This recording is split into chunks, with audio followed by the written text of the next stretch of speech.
Es la 1 de la tarde con 49 minutos, 1 de la tarde con 49 minutos y vámonos a otro tema inmediato que es de una vigencia, una importancia, una actualidad con Claudia Villegas. Usted la conoce, periodista, maestra de periodismo, directora, editora de su propia revista Fortuna, partícipe para fortuna nuestra en el programa de Economía Social los martes y los viernes. Así es que, Claudia Villegas, buenas tardes. Buenas tardes, querido Julio. Un saludo a toda la audiencia de Astillero. ¿Cómo están?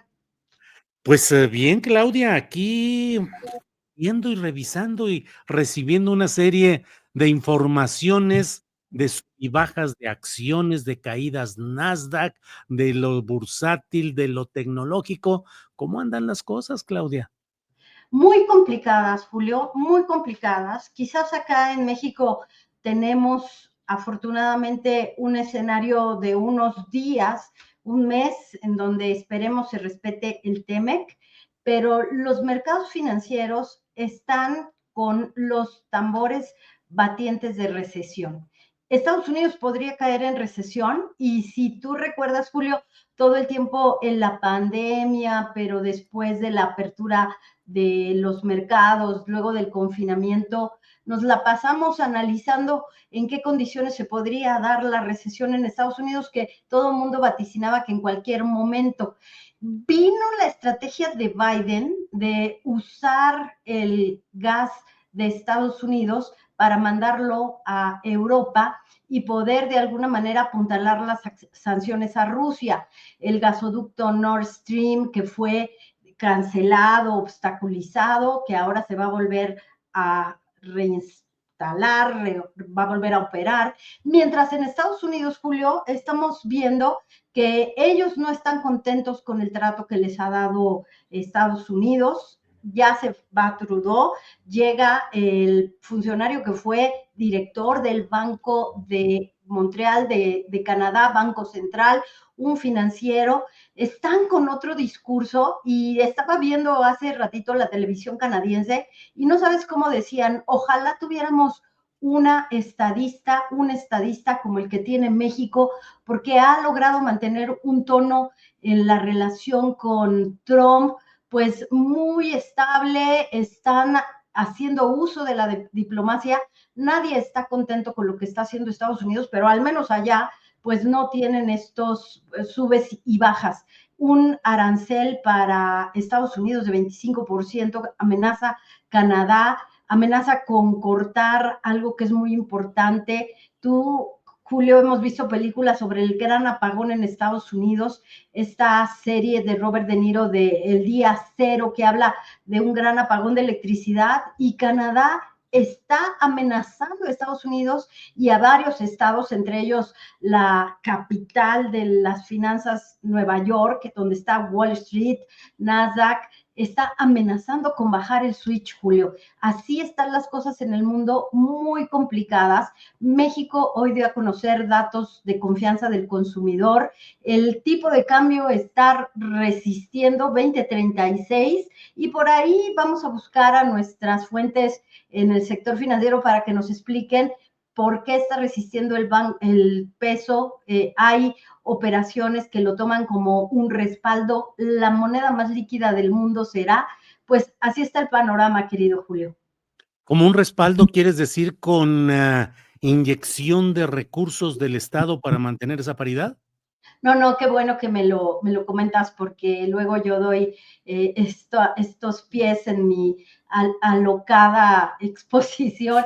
No, No, no, fíjate no. que yo le pregunté precisamente el viernes a varias fuentes de si ya se estaba usando el mecanismo del Consejo de Apuntalamiento del Peso, que es este consejo que en el caso de que ellos vean que el tipo de cambio trae mucho más volatilidad, ellos inyectan dinero. No, eso no está sucediendo en México. ¿A qué me refiero? En esta estrategia de buscar reducir la dependencia al dólar, países como Japón han tomado la decisión, pues primero de no depender del patrón oro, del patrón dólar, y muchas operaciones, Julio, y esto tomémoslo con reservas porque es algo que estoy investigando. Muchas operaciones la hacen con peso mexicano. ¿Por qué? Porque es de alguna manera un reflejo del dólar, pero es un país, es una economía que no tiene los problemas en este momento. No tenemos a Trump metiendo volatilidad, inestabilidad. Hay situaciones de los mercados de cambios que ya no solamente responde el peso a nuestras reservas, a nuestro riesgo país, sino a la decisión de otros países de usarlo como unidad de cambio, Julio. Entonces, a mí me dieron una explicación hace algunas semanas de que eso estaba pasando con el peso mexicano y por eso está resistiendo el embate de Trump. Esto no sucede, Julio, con la economía estadounidense. En la mañana estábamos revisando y estaba cayendo el rendimiento de los bonos del Tesoro, estaba cayendo el Dow Jones, estaba cayendo el índice Standard & Poor's y las apuestas por recesión van al alza. ¿Qué nos perjudica a nosotros? Todo.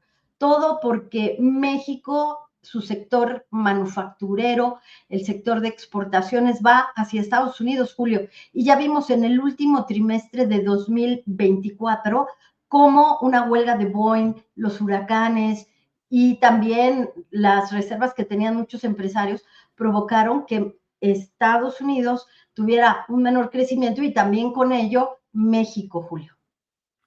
Claudia, antes de que se nos acabe el tiempo, tema sobre el cual tú has mantenido un legítimo marcaje periodístico constante que ha sido los vaivenes en la Secretaría de Hacienda, los rumores, las versiones anteriores de cambio del secretario Ramírez de la O, que ya se dio con la intervención, que recuerdo muy bien tú cómo nos puntualizaste la importancia de la llegada del subsecretario Edgar Amador, y bueno, pues ahora se da entre especulaciones. Hoy la presidenta de la República dice, así estaba planteado, así estaba acordado, y bueno, siempre se dijo que era temporal la presencia de Ramírez de la O, pero pues siguen ahí las versiones de que quedan cosas con alfileres que podrían implicar problemas a futuro inmediato, versiones de jaloneos internos burocráticos, en fin. ¿Qué nos dice sobre esto, Claudia? Sí, Julio, hoy la presidenta Sheinbaum habló de que este enroque ya estaba previsto. Rogelio Ramírez de la O se queda como asesor personalísimo de la presidenta Claudia Sheinbaum. Allá en Estados Unidos, en donde sabemos se deciden muchas cosas, este tema del tipo de cambio es un claro ejemplo de cómo México tiene factores atractivos que pueden gustarle a los inversionistas y qué mejor que un hombre como Rogelio Ramírez de la O, que platique con los fondos, que platique con las corredurías, porque vamos a tener muchos días muy, muy complicados.